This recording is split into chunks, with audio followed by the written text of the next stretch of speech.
Today on This Week Health. Just a mindset shift in this as well is we got to look at this from an adversarial mindset. How are the attackers breaking in? What are they doing when they break in? What's their end game? What's their goal?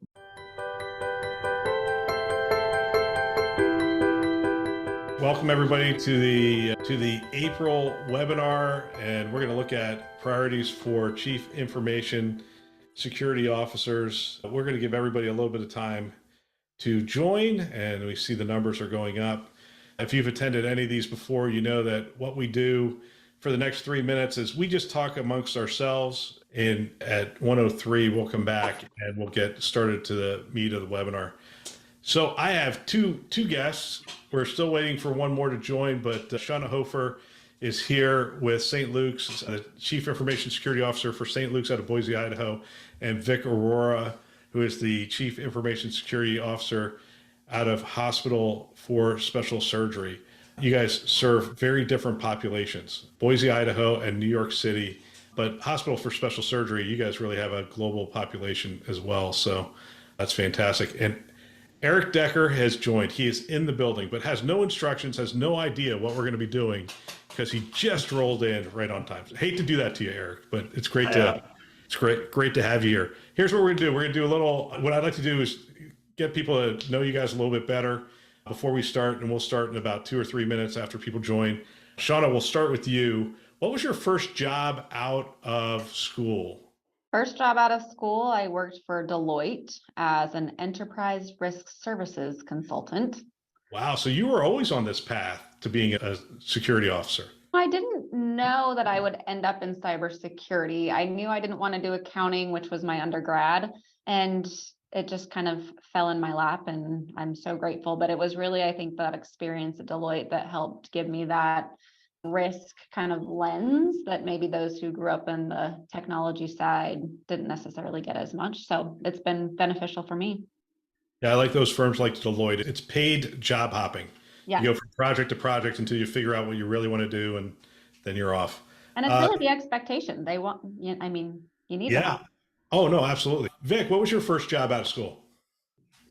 My first job was working for Pfizer Pharmaceuticals. I was responsible for communicating impact of IT incidents globally, whether they were cyber or otherwise.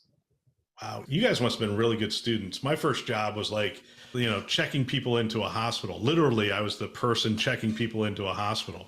You guys obviously took your education more seriously than I did. Erik, what was your first job out of school? I'm nowhere near Shawna and Vic.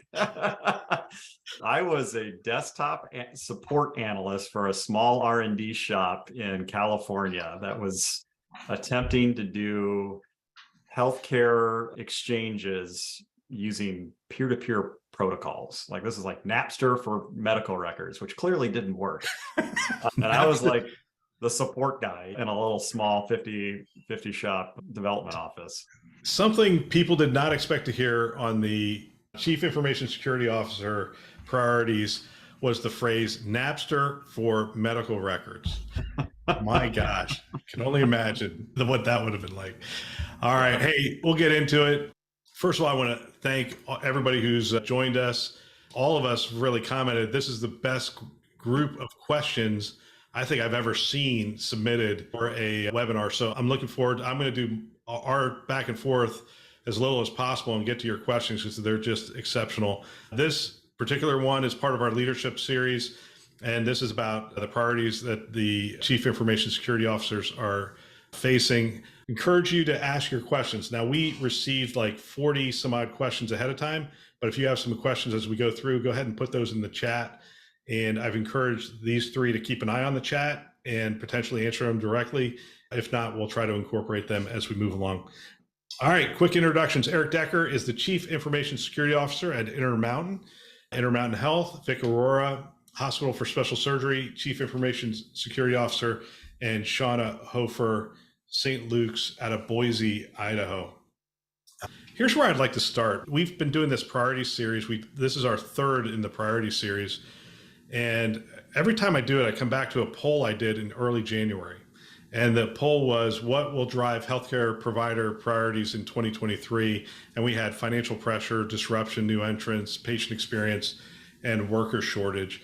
I'm going to change this around for you guys. And I guess my question is, if I were to write this poll for cybersecurity right now, what would be some of those drivers I would list that are potentially driving the priorities right now? And we'll start with you.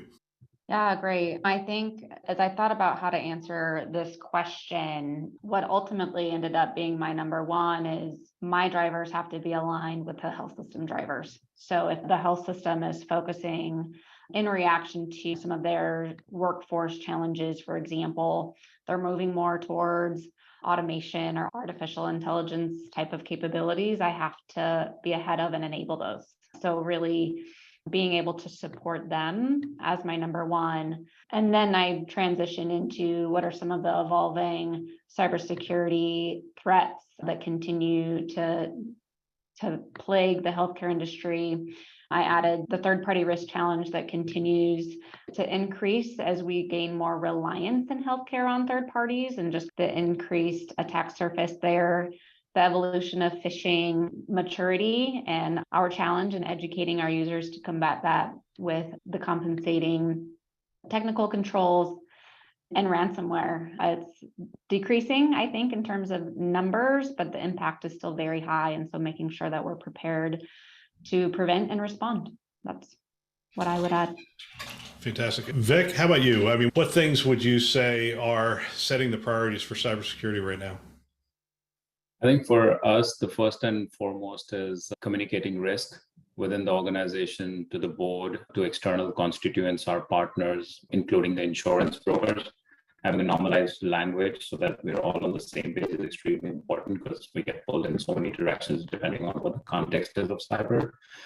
The second is applying cybersecurity controls consistently in an increasingly decentralized IT environment with cloud, consumerization, wearables.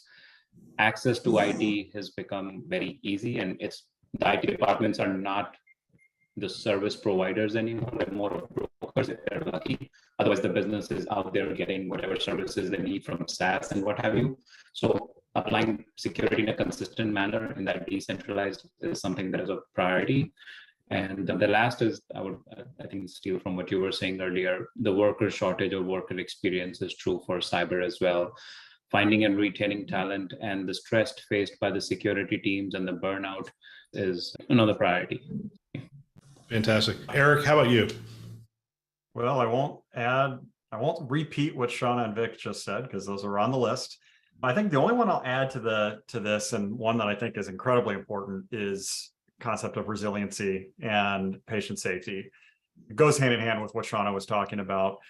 But as a profession, we really need to start thinking about this outside of the lens of just our own organizations and thinking about the ecosystem that we are participating in and how, when you look at the capacity that a hospital or hospital system has to bring in patients and care for patients, especially in an acute setting, emergency setting, trauma setting, we don't build in capacity in the case that something we go over a hump. We, as a hospital system, we have diversion techniques. We have all these things where we push the patients off to another system that hopefully will be able to handle it, knowing that it's not usually the entirety of the list of patients if a system goes down, and it's not for a sustained outage. It's not for 30 to 60 days of how the capacity has been built. It's for hours or 24 hours or a day or two. So as a system, as a health system, when one system goes down in the ecosystem, it impacts everybody. And this happened with Scripps. It was seen that way. It happened with Common Spirit. And so knowing that becomes immediately a patient care and public health and public safety problem. And so for us to solve for this, we have to be thinking about cyber as resiliency. We have to move on from, of course, we have to continue to maintain the privacy and confidentiality of our data, but we've got to move on from being a data security type of program and truly being a resiliency type of program and thinking about it in that lens. All the third-party stuff that they talked about comes into play. The workforce stuff comes into play. The Certainly, I'll tell you from the federal lens and the federal government side, the regional and public health component of how well the hospitals are actually able to sustain these and weather these types of attacks is acute. They're acutely aware of it, and they want this problem to be solved because they don't want these crises to happen in our country. So we've got to get better at that. And I think that for sure, one of my extreme top priorities just here at Intermountain.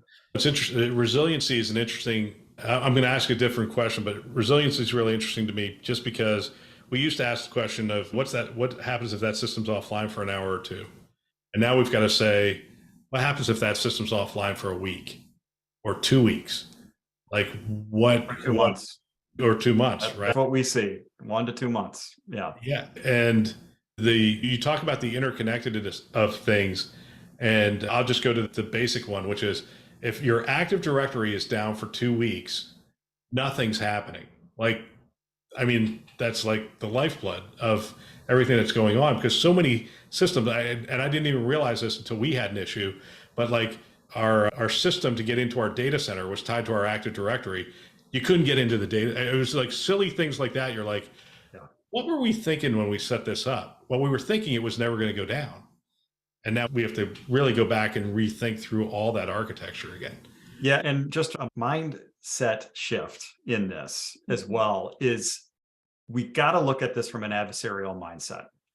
How are the attackers breaking in? What are they doing when they break in? What's their end game? What's their goal? Of course, their end game and goal is extortion and trying to get financial gain and fraud. But the means by which they do it, Bill, it's exactly what you said. At the end of the day, they're hitting Active Directory as hard as they possibly can because that's the biggest place that they can do the most damage. So when we look at our whole program and we're like blocking and tackling everything that could possibly happen, if you apply the adversarial lens to this, you're going to get a lot better bang for the buck from doing security around that. So Active Directory for sure should be in your list of tool set about how are you hardening it. But are you applying an isolation design structure? It used to be called Red Forest. Now Microsoft got rid of that term. They don't have a good term for it anymore, but it's a brilliant strategy for how to secure AD just from an architectural perspective. And then of course, there's all kinds of tools and processes and monitoring, of course, that goes with it.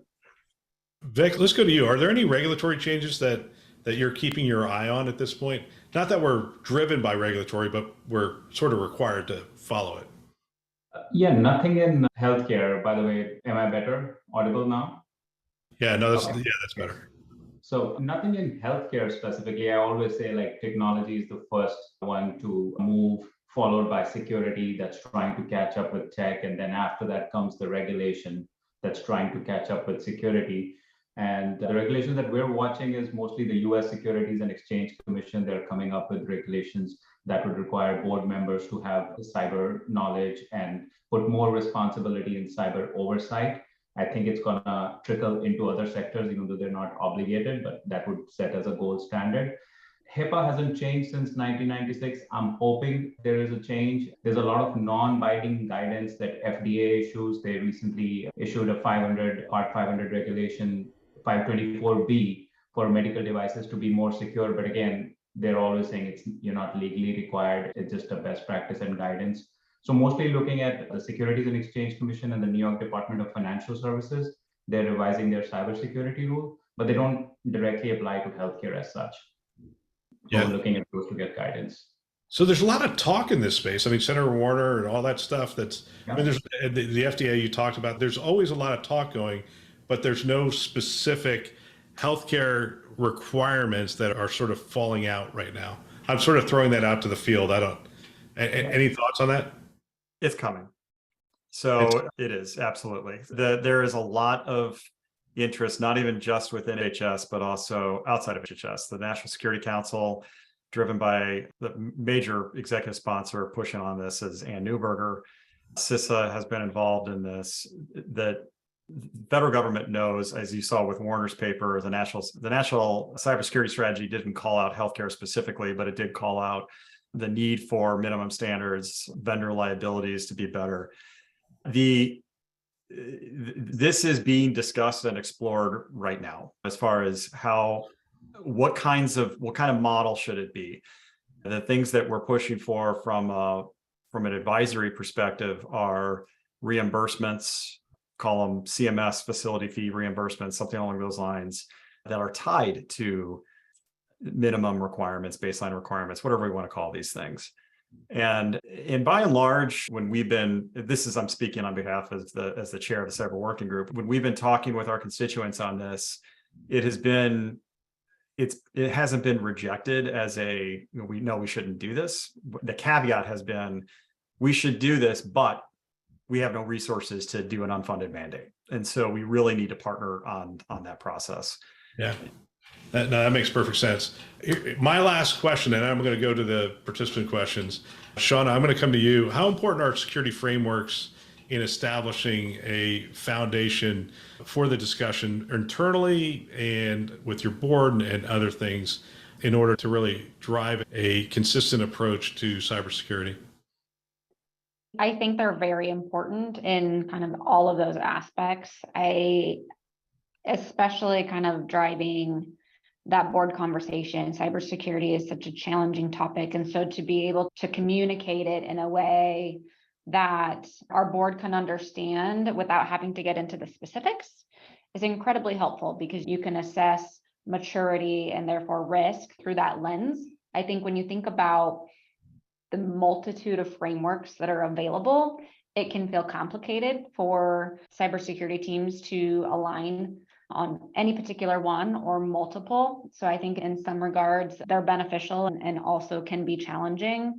But I think they drive really great things. And without it, I think a cybersecurity group, team, organization can get a little lost or a little unorganized without them. And I know Erik's done a nice job kind of helping provide some of those frameworks to smaller, medium-sized organizations as well, and in specific in healthcare, which is really helpful for healthcare organizations. Erik, maybe you could add a little bit to that on Hiccup. Yeah, you're breaking up at the end there. Yeah, happy. I think you referenced Hiccup, so I'm happy to jump in on that. Yeah, one of the frameworks that we produced as part of this joint critical infrastructure partnership with HHS is the Health Industry Cybersecurity Practices, or HICCUP, HICP. That is a hygiene document, 10 practices to mitigate 5 threats, stratified by small, medium, and large organizations. It was released in end of 2018, right at the beginning of 2019. We have a new version, HICCUP 2023, coming out imminently. I mean, hopefully next week or soon thereafter. And also from an incentive perspective, that publication has been amended into high-tech of HIPAA and high-tech and noted as a recognized cybersecurity practice. And OCR is required to evaluate your adoption of HICCUP when considering any kind of enforcement action against you. And so if you can demonstrate you've implemented a good recognized cybersecurity practice regime for the last 12 months, you're going to be in a good position with OCR if something occurs. All right, so I'm going to start going through the questions that were submitted. I'll either throw it out to the field, and if you have an opinion on it, you can answer it, or I'll say this is an all play. So I'm going to start with an all play. And this, I want just a brief answer of this is how this is done and whatever. The questions from the chat is do you report to the board, and how and what are you reporting to the board? So just briefly, how do you report? Do you address the board directly? Do you address a subcommittee of the board? And what kind of things do you report up? And Shawna, we'll start with you. Yeah, I've only gone to our main board once, but routinely go to subcommittee of the board, really focusing on level of maturity, level of risk reduction, and any escalations of support that we might need at the highest level. Fantastic. Vic, how about you? I report to a subcommittee of the board called the Audit Committee on a monthly basis. And we have a one-pager dashboard that we created recently for their consumption. It has 3 main sections. One, like Shawna said, it has program maturity. The second is strategic risks. These are long-term risks impacting the organization in the long term. And the third is operational risk, where there has been identified failure of people, process, technologies, or external events. So these are the 3 categories that we report to the committee on a monthly basis. And if you want more details on that, Vic wrote an article. He put it out on LinkedIn. Cool. Great article. Appreciate it. Erik, how about you? Quarterly to the Audit and Compliance Committee with subcommittee of the board, and ERM metrics and program maturity. All right, this one I'm going to throw out to the field. How does operating in the cloud affect your security strategy? Who wants to grab that one? I'll go first there. Significantly, it requires different skills, processes, and tooling. It's a lot more prone to errors due to lack of knowledge and inherent decentralized architecture. So that's why I said significantly. Yeah, so there's a significant impact. It's very different than operating just locally in your environment. Absolutely. Let's see. I'm curious about the leading methods you have implemented for third-party risk management. Shawna, I'm going to come to you since you mentioned this. What are some of the approaches that we are taking for third-party risk management? I think I would say the most common across the industry, right? We're doing our best to assess risk of partnering with organizations. We're doing our best to mitigate that risk through language and contracts, making sure that we're being able to hold those partners accountable. And where I think, and kind of as Erik talked about resiliency, where we probably as an industry need to pay more attention to is how are we paying attention to the resiliency aspect of that partner failing us, for example. They have a major incident, they have an issue. What is the plan? So just high level, but balancing all of that and kind of time management. The organization usually wants to move quickly. These things take time. So finding the right balance for all of those things, I think, is really what we're struggling with right now. Yeah. And by the way, all three of these people are professionals, so they're not going to answer specifically and say, this is exactly what we're doing. They're going to say things like, this is what we're seeing in the industry, and this is what we see. I mean, because essentially we've been taught not to tell people what our specific approaches are. I'm curious, the third-party risk management is a pretty big topic, so I'd love to hear from either of the... Sure. I'll jump in. So I think this is one of those cases where nobody is satisfied with how we're doing it. The HDOs, the hospitals aren't satisfied. The vendors aren't satisfied. It's point in time. It's transactional. The current, even with platforms that are out there to collect all this information and do it in a more streamlined way, maybe you can get from 30 days to 15 days of execution on one assessment. And we're talking about thousands of vendors that we have. So it doesn't scale. And the way that we have approached third-party risk is also a bit of a professional, what's the right way to say this? There's a professional aptitude, well, let me sort of change the way I'm going to say this. The value of the third-party risk program is being determined by how well you're good at assessing the risk in a particular transaction. And that doesn't work in an ecosystem mindset. Not to suggest, of course, we have to find the risks and the issues. So when you think about third-party risk from our current state, data, of course, is the one that we always go to. They have our data, so we've got to secure the data. But you got to think about it from a conduit perspective. Can the third party connect into us and cause us damage and harm? And how much damage and harm can it happen?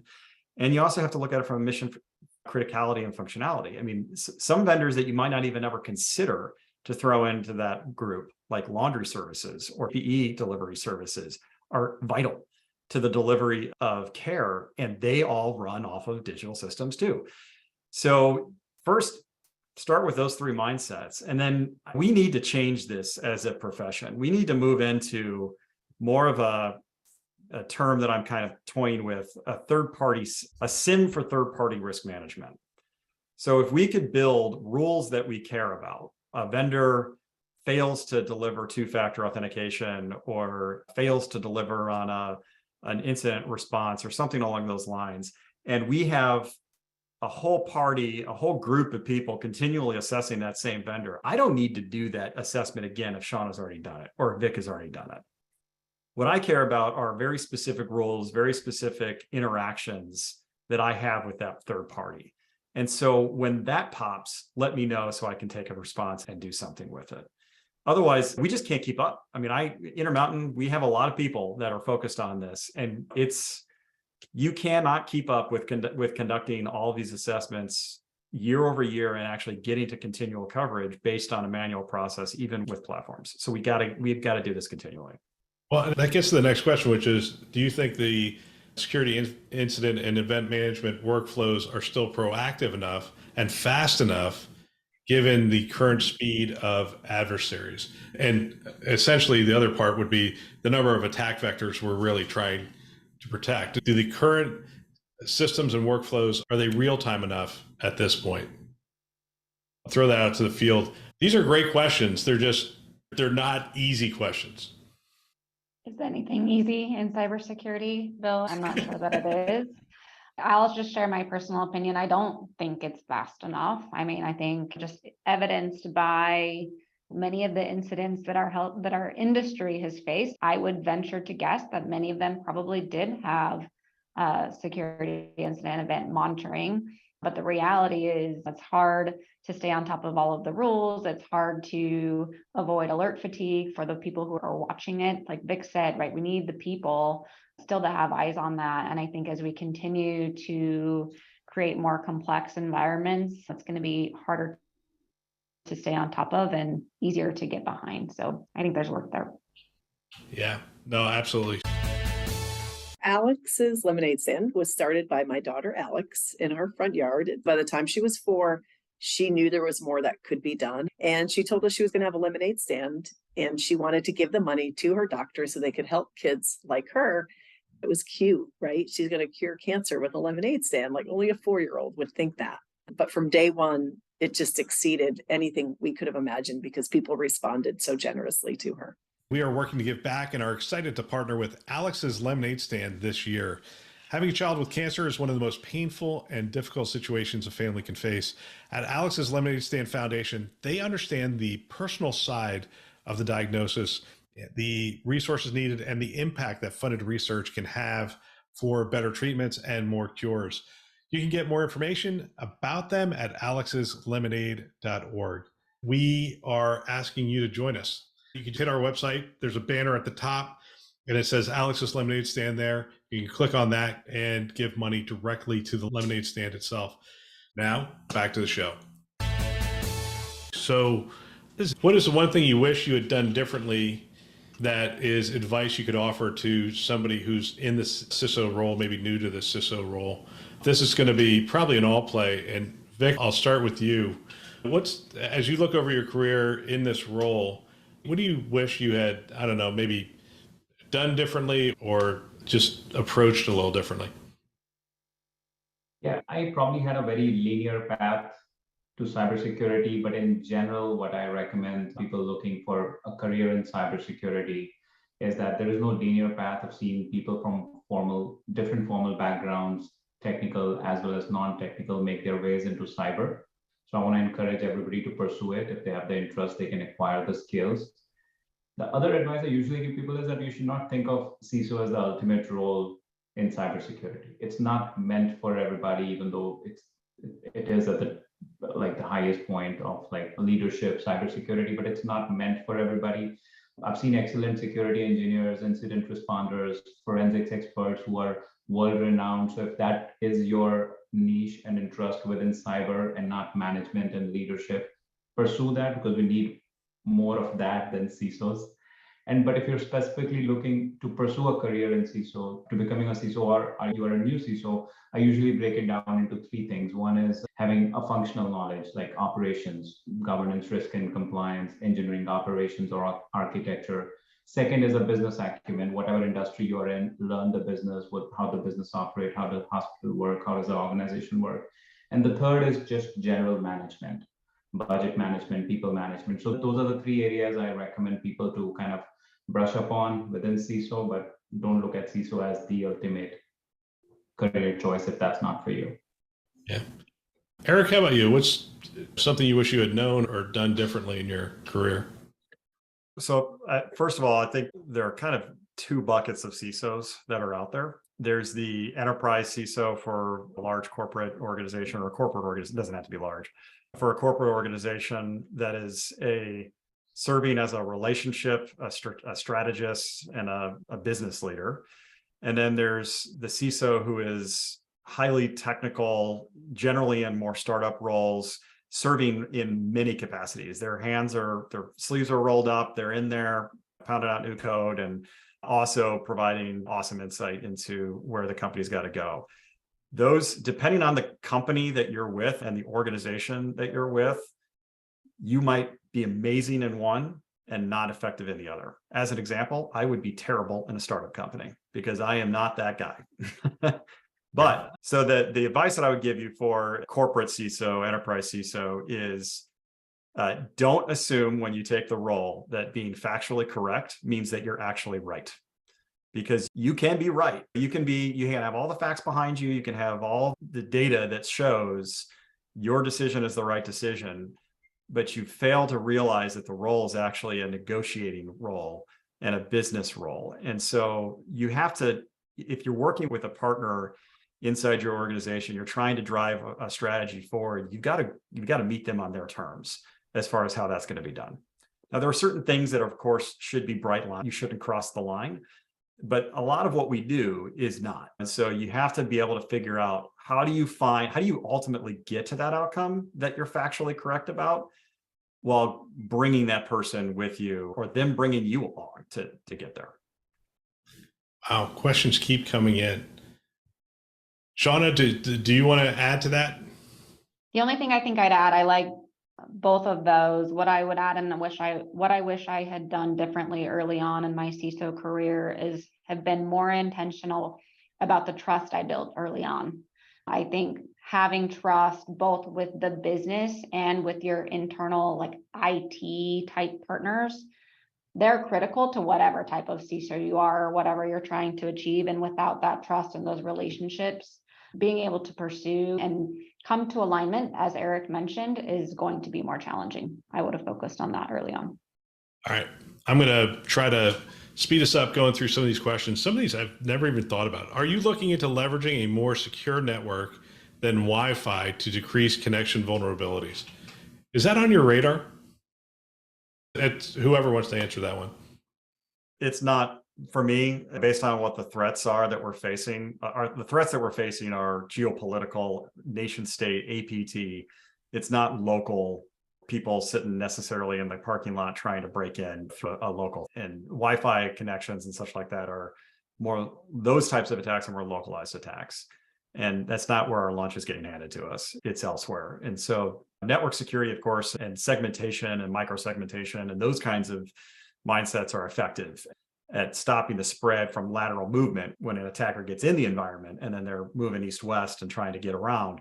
Those are really effective tools at limiting it. But wireless itself, not on the top of the list. Let's see. What are you looking to change in your security portfolio this year? Is there any area that's sort of risen? I mean, ransomware was so huge for so long, and obviously we still need to protect against it. Is there something that's sort of on your radar that's rising right now that you think we're probably going to need some tools around these different areas as we move forward? And you can speak in general terms, not specific terms. That would be fine. I would say it's something that I think, Bill, you and Erik touched upon earlier. It's resiliency. We're trying to make sure that we identify our crown jewels and make sure that we have downtime procedures for all of them that are documented and we can operate without the application for a predictable amount of time, because the length of outages due to ransomware have been in not weeks, but months. And we all saw that during the Kronos outage, being without like 1 to 2 months without being able to process payroll could cause like significant damages to an organization. So resilience is something that has kind of risen up given ransomware and other things that can go wrong. Shawna, how about you? Is there something you're looking at right now that you're like, hey, we might need to add something to our portfolio? I think for me, I would only add to that being prepared for artificial intelligence. I think there's a lot of interest in the healthcare industry to understand how it can help our healthcare workers be more effective and efficient. So how do we enable that securely? I think there's a lot of opinions about it, and I certainly have my own mixed opinions, but recognizing that's heading my way is something that I'm thinking about coming up.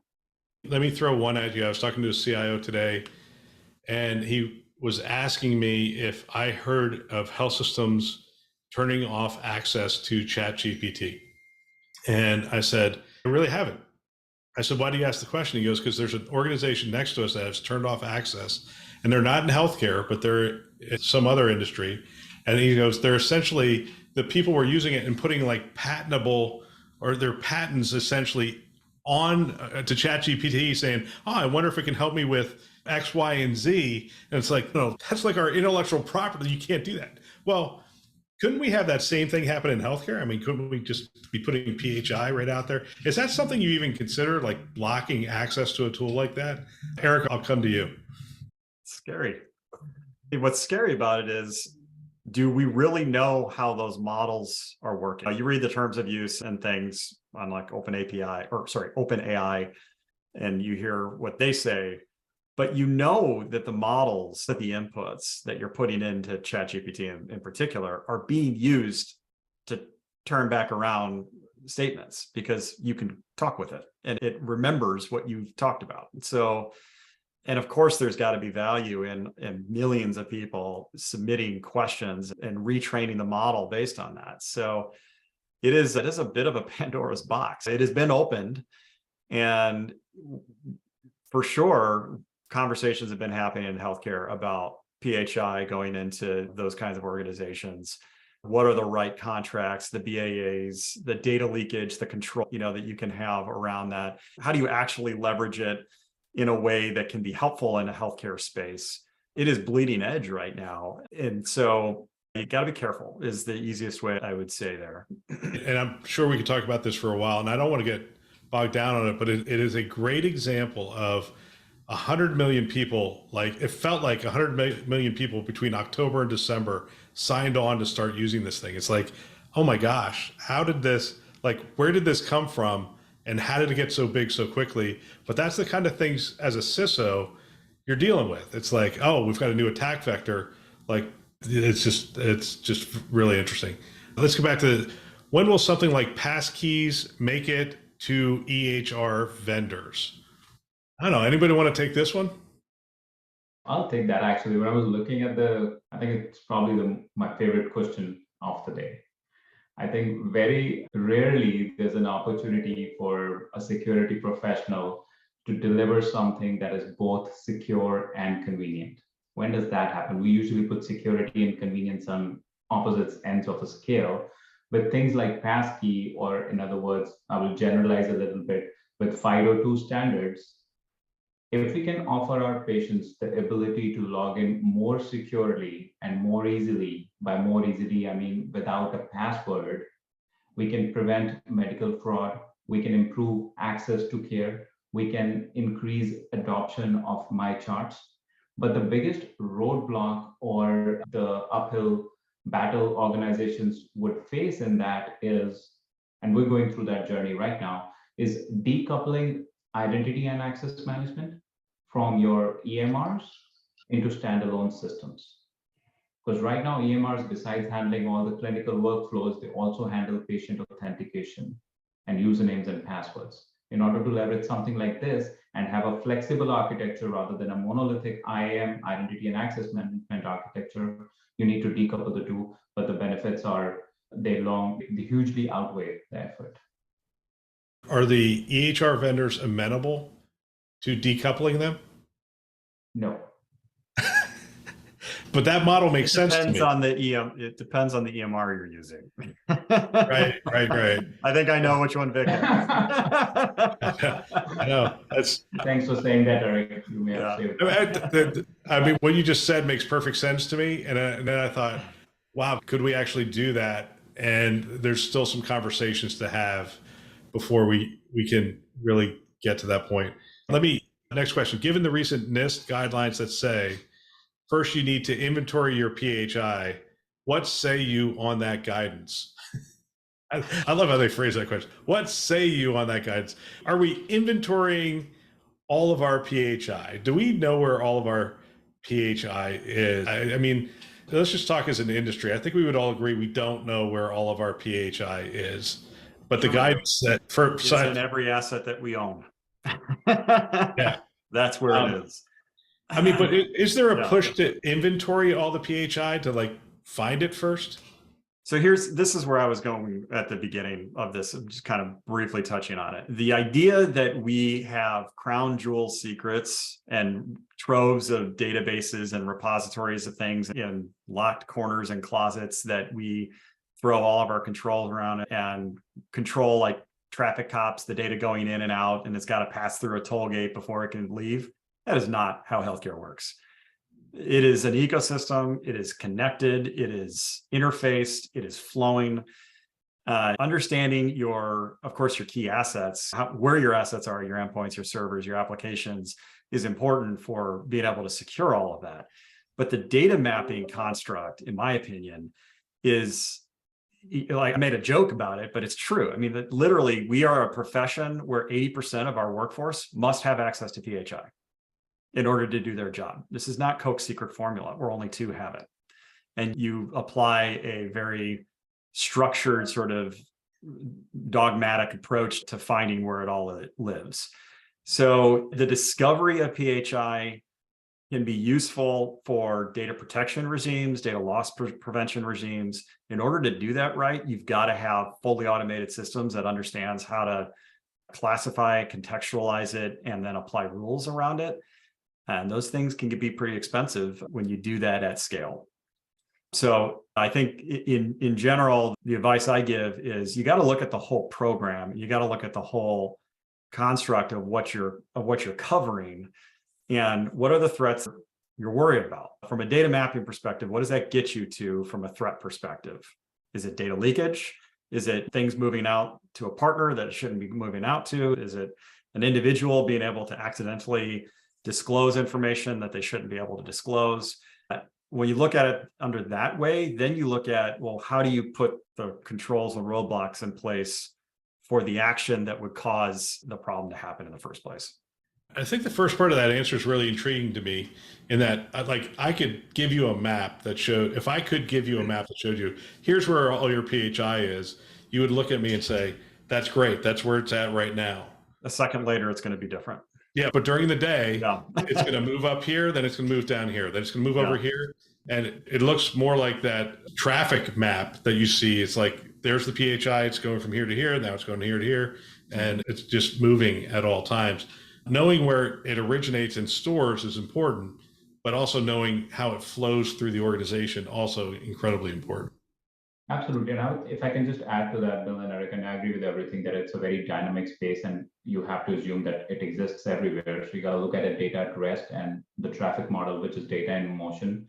But one thing I would strongly recommend everybody to look at is exact data match. There are a lot of data loss prevention tools that offer that, meaning the false positives are literally not there, as opposed to regular expressions where you say, oh, the 9 digits make up a social, but they could also be a credit card and what have you. So investing in exact data match can significantly increase the fidelity of your capability to identify PHI, whether at rest or in motion.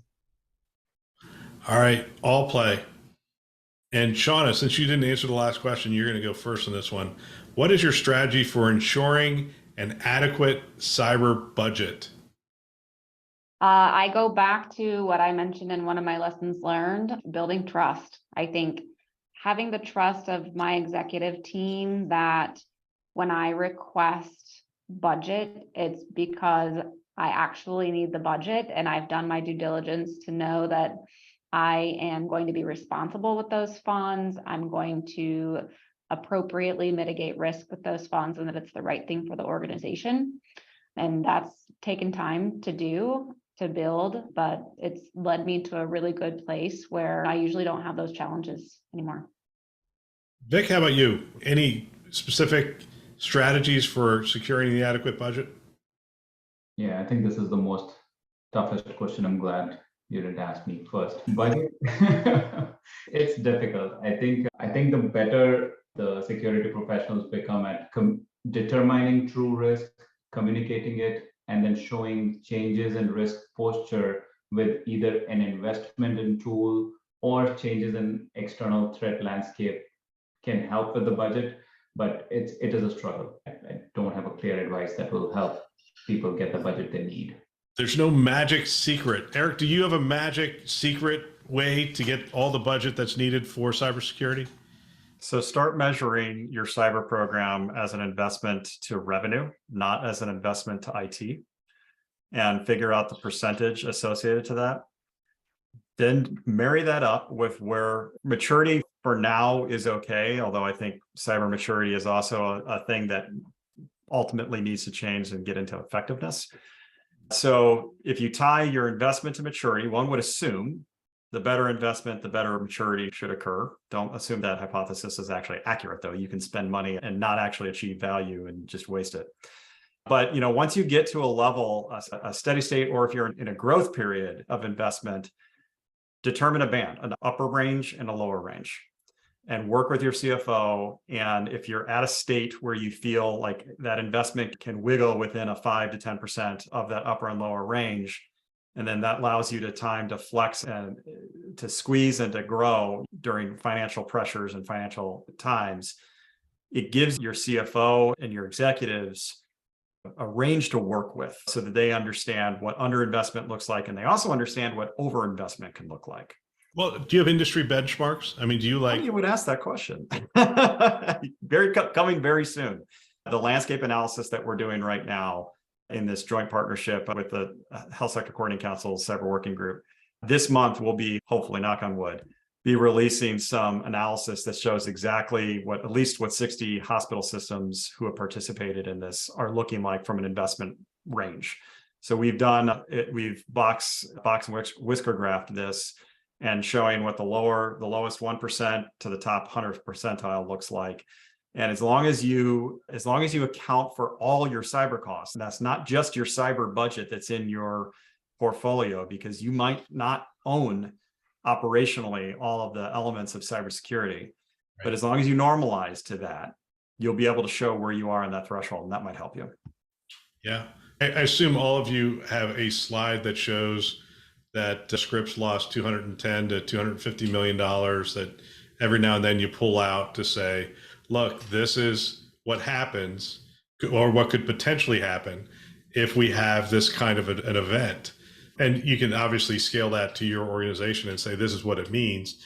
But you can't play that card all the time, can you? I mean, you can maybe throw it out to the board and say, you may not have known it's this much money, but you're not doing that every time you do, hey, I need to buy a new tool.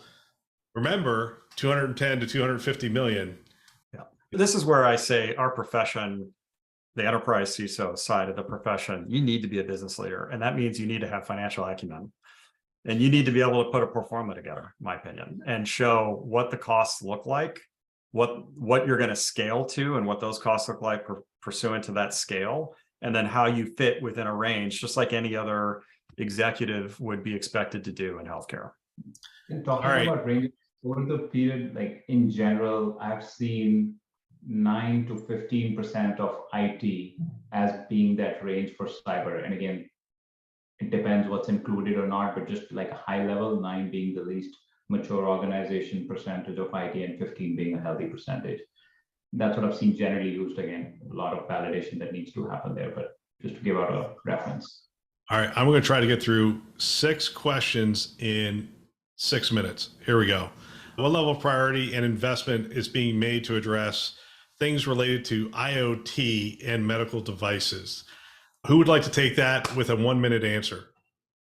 Middle class, upper middle class level priority. Yeah, because there's so many of them and they're related to patient care. So, and is it the exact way that we're getting beat right now? That's up for question. There's other ways that we're getting beat, but important. Shawna, what's the number one? I'm just going to start calling on you to keep the time. Shawna, what's the number one threat keeping you up at night as technology world changes constantly? Patient safety. I mean, at the end of the day, like we are a health system, and how do I, as a CISO, let our organization continue to keep patients safe? Yeah, absolutely. Vic, how is AI changing I'm going to change the question. They said, how is AI changing the patient experience? I'm going to ask you, how is AI changing the cybersecurity, the protection of patient data? I don't think it's being helpful at this point. It's mostly another vector of compromise, and we have no tools that are designed to have a secure AI system. So are you using it internally to start I mean, one of the problems we used to have is way too many dashboards and alerts, and we just didn't have the resources. Is AI starting to step in there and weed those out a little bit for us? No. Not yet. Okay. Let's see. How important are historical downtime statistics in choosing a cloud hyperscaler for patient or clinician facing applications? And Erik, you get to go next. Past performance is always important to look at. Is it always going to be a predictor of future?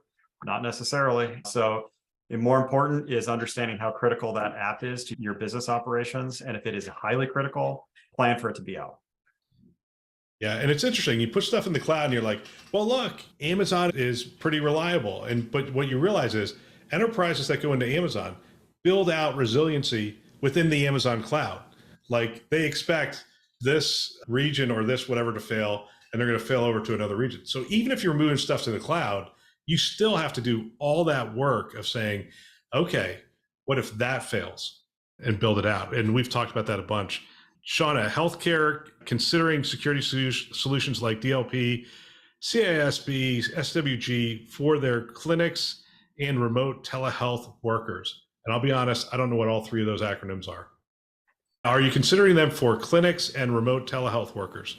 Of course. Of course. I think you have to make sure that you're covering both on-prem and off-prem with your security controls. And that's really just understanding the architecture and where your risks are. Yeah. Wherever they are, you have to protect it. 100%. Collaboration with data protection and storage teams to ensure airtight environment. This is the problem with these forms. They don't form a question. But I assume you guys, Vic, I'll go to you. I assume you have a great relationship with the internal IT team with regard to standing up the right protocols and security practices. Yeah, and I think what they're asking is how do you balance that relationship? And I think Shawna touched upon it earlier, which I like very much, is like building trust with the teams, making sure they're educated on the cyber risks. And what we normally do is we have a risk acceptance framework where we make sure that the business that is benefiting from an investment is also accepting the risk. So if they want to go 100 miles an hour, they accept that risk, and it's not the CIO or the CISO accepting the risk. And Erik, I think this will be the last question. How does API security stack up in the list of priorities in 2023? So this is part of your cloud journey and part of your digital journey. And depending on where you are in that spectrum, if you're pushing heavily into cloud, infrastructure as code, all of that, then incredibly important because it is part of your life cycle of protection and review and configuration. So if you're not there yet, then it might not stack up as high in your list of things to do. Automation, is automation a big priority right now for security officers? I see heads shaking yes. So we just actually hired our first data scientist and trying to play out a really interesting space of how can we leverage data science to sort of solve for some of our challenges. Very new, so nothing to showcase yet, but something we're certainly interested in. And definitely the last question. Are you seeing SaaS solutions that will identify the risk and then dynamically use a SE to resolve these incidents? Sorry, I should have my glasses on. But are you seeing SaaS solutions that are popping up in that manner? Yeah, I think SASE solutions such as security at the edge or cloud security access brokers are going to become increasingly important and a must-have in your toolkit to handle security with SaaS providers. Fantastic. Hey, I want to thank the three of you for being on the hot seat and taking as many questions as you did. Really appreciate it. Shawna, Vic, and Erik, thank you very much. Thank you. Thank you. Thank you. It was fun. I love the chance to have these conversations. I think if I were a CIO today, I would have every team member listen to a show like this one. I believe it's conference level value every week. If you want to support This Week Health, tell someone about our channels. That would really benefit us. We have a mission of getting our content into as many hands as possible. And if you're listening to it, hopefully you find value. And if you could tell somebody else about it, it helps us to achieve our mission. We have two channels. We have the conference channel, which you're listening to, and This Week Health Newsroom. Check them out today. You can find them wherever you listen to podcasts, Apple, Google, Overcast. You get the picture. We are everywhere. We want to thank our Keynote partners, CDW, Rubrik, Sectra, and Trellix, who invest in our mission to develop the next generation of health leaders. Thanks for listening. That's all for now.